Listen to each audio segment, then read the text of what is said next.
Okay, today we're going to be talking about inverse functions.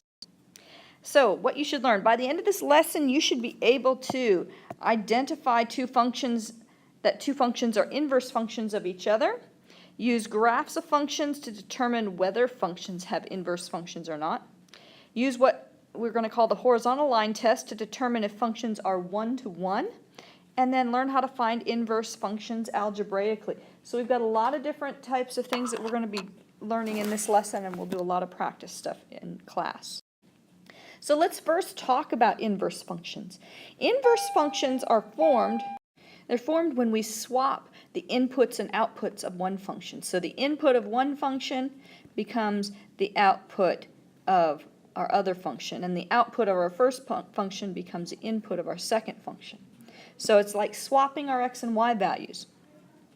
So we denote this as f inverse, so f to the negative 1 power. I don't want you to say f negative 1, though, or f to the negative 1 power. I just want you to say f inverse. That's how it's read. So here we have a domain of our function f. These are all our x values, and that gets mapped to our range of f, or f of x values. So here we have our input x, our output is f of x, and the function that it runs through is 2x plus 3. Now the inverse of this function is x minus 3 over 2. Okay? So if I take my outputs of 2x plus 3 and use them as my inputs for x minus 3 over 2, I'm going to get back to my regular inputs, okay?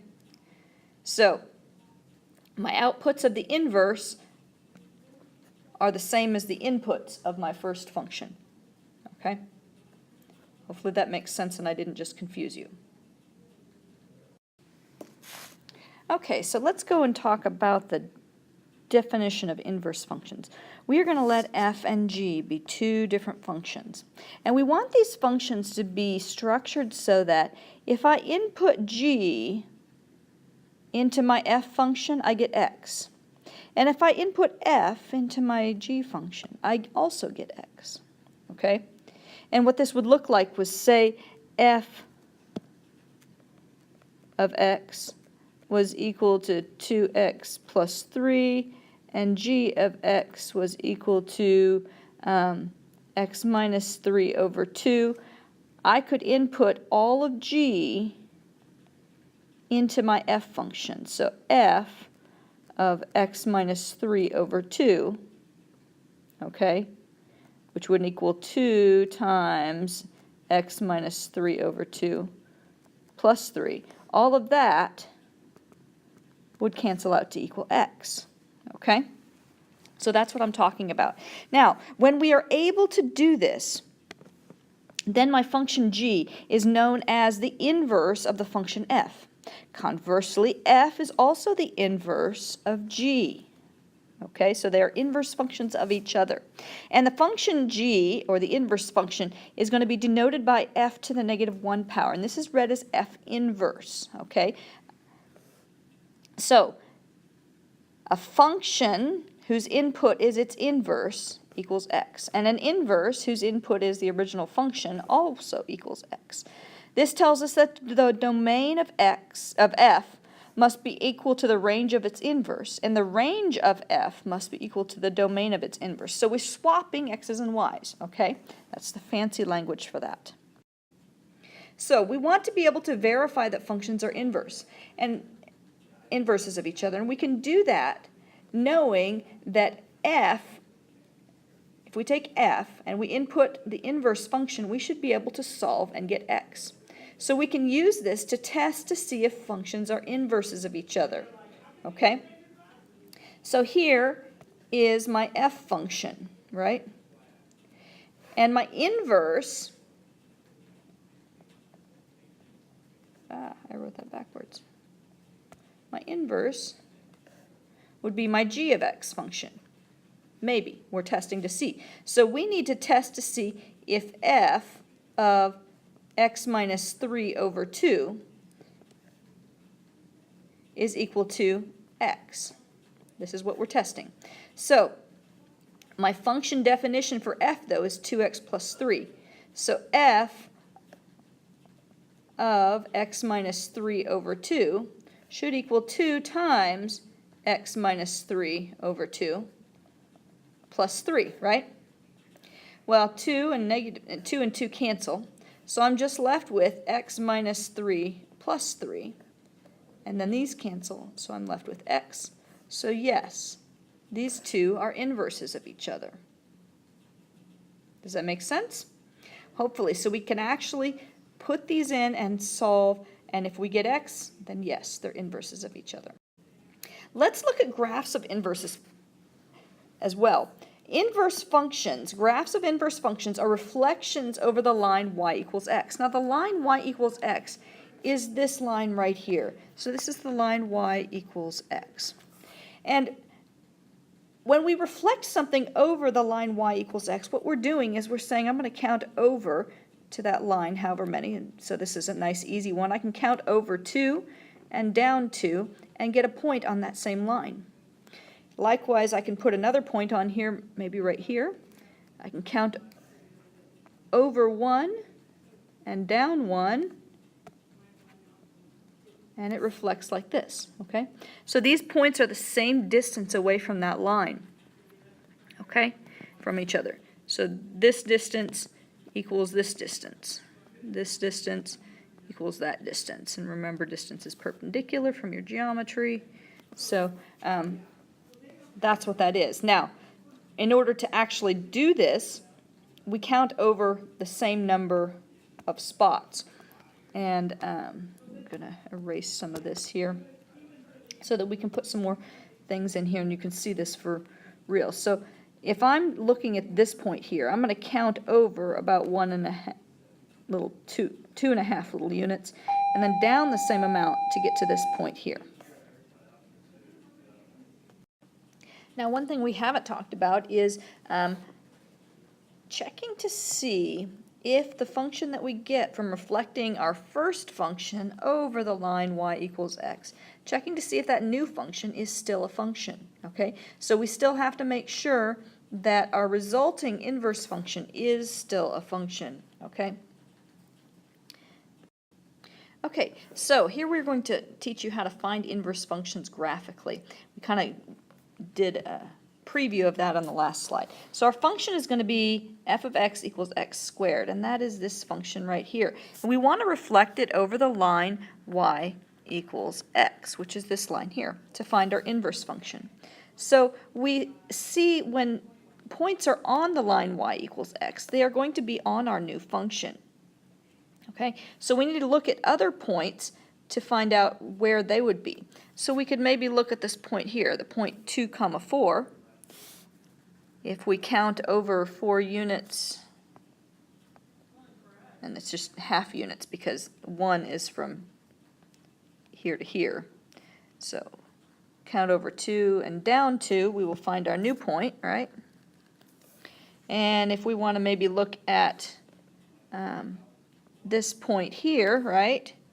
We can see we can count over 4 units here and then down 4 here, and that would be this point here, right? And then maybe if we want to, I'll do another green point, trying to do nice pretty points. So for this, I would have to count over 4, 8, 12, 4, 8, 12. So my green point would be down here. So now when I draw this new function in,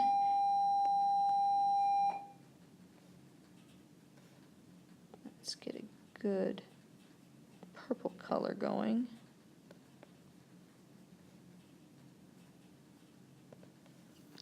When I draw this new function in,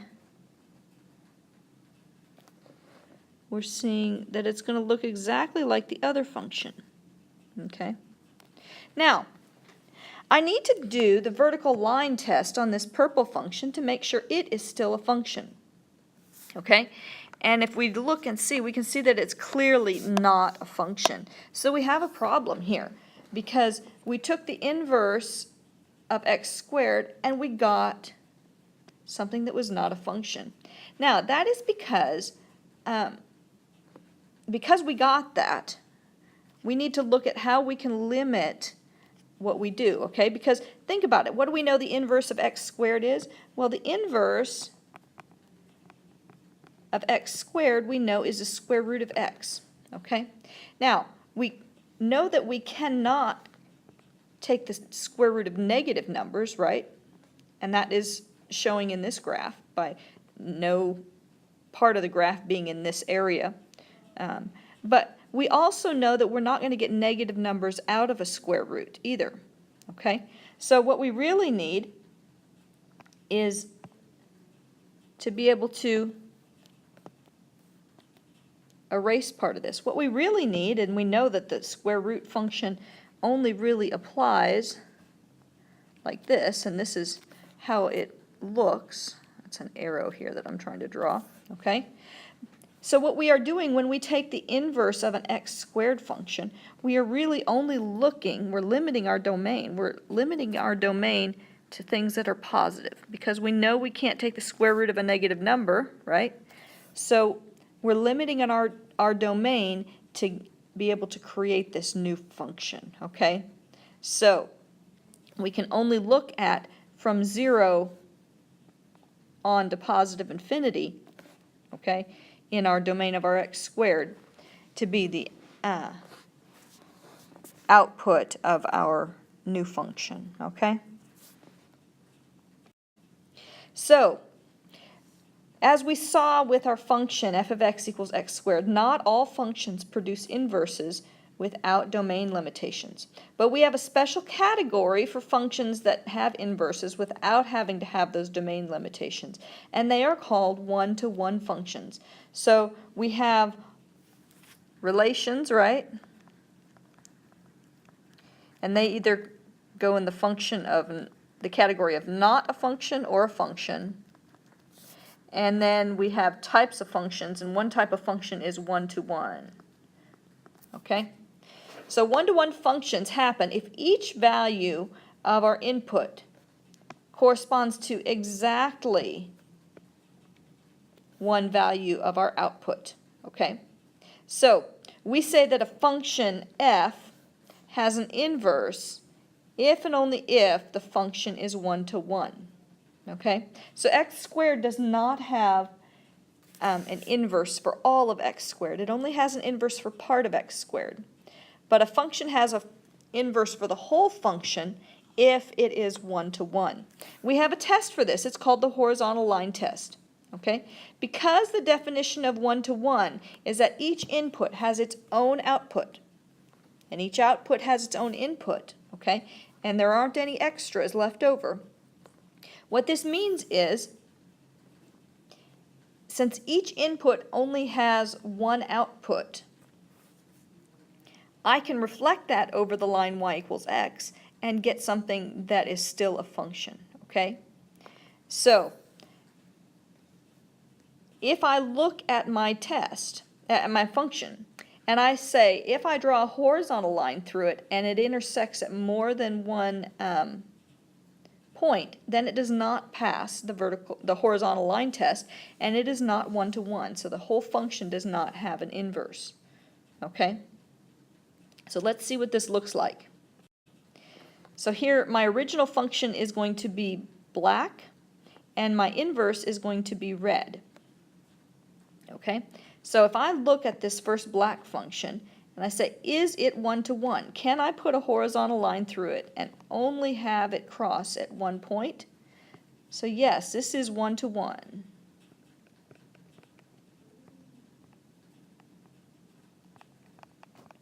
And are these functions inverses? Well, I can count over 1.5 here and then down 1.5. And the same goes for this. So it looks like, yes, these are reflections. So yes, they are inverses. And the black function is one-to-one, okay? Let's look at the second one. Are these functions inverses? Well, if I count over 2 and down 2, up 2, down.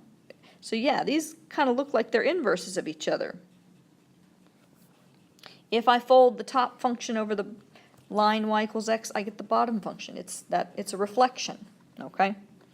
And I want to know, is the black function 1 to 1? Well, I'm going to look and see, can I draw a horizontal line through it and have it only intersect one time? Yes, I can. So yes, it is 1 to 1.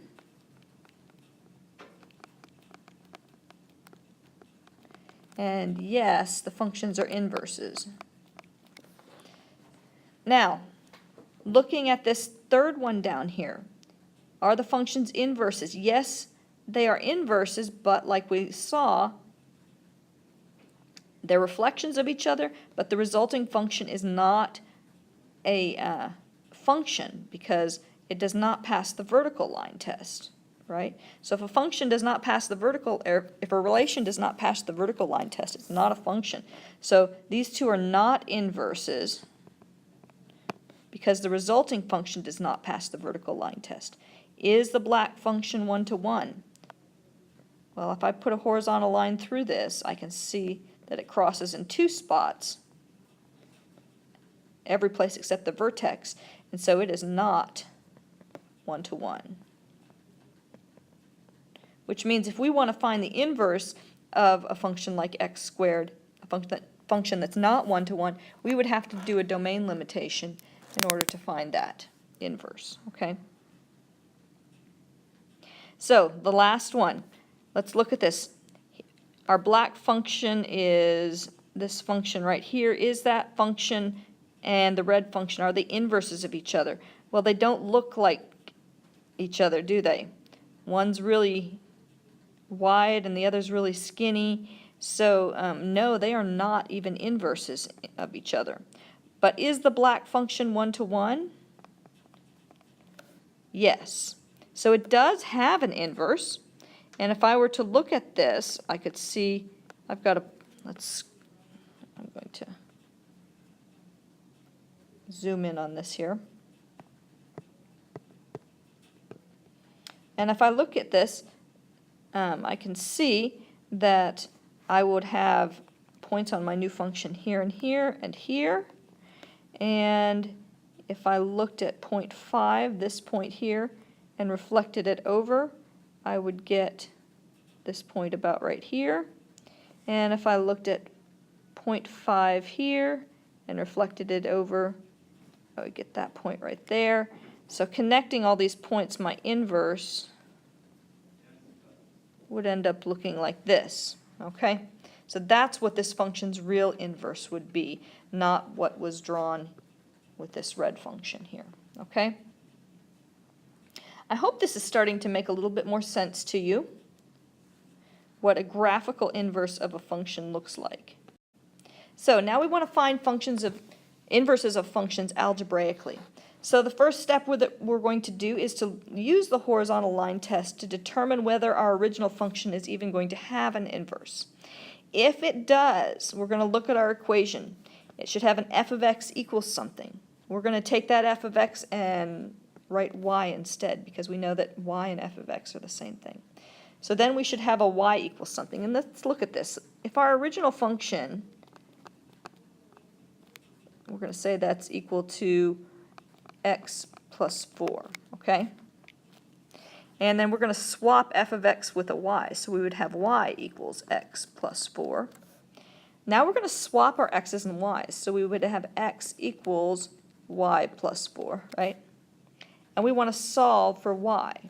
So solving for y means I have to subtract 4. So I get y equals x minus 4, okay?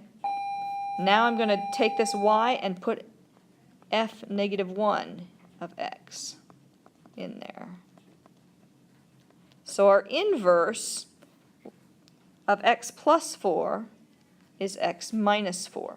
And how do we verify that? Well, we want to do f of f negative 1 of x, and we should get x. So if I take my function, and I'm going to put x minus 4 in there, do I get x? So I would have x minus 4 that I substitute in for this x, plus a 4, right? And because these cancel out and I get x.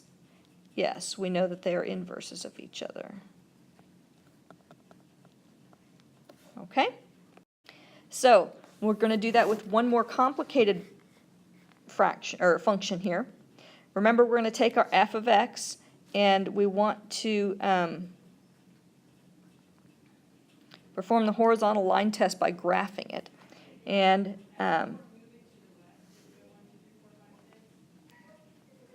if you don't do that, that's not a huge thing.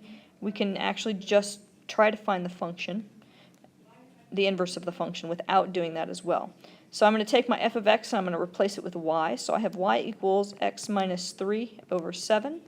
Swap my x's and y's, so I have x equals y minus 3 over 7. Now I'm going to try to get y by itself. To do that, I'll multiply both sides by 7,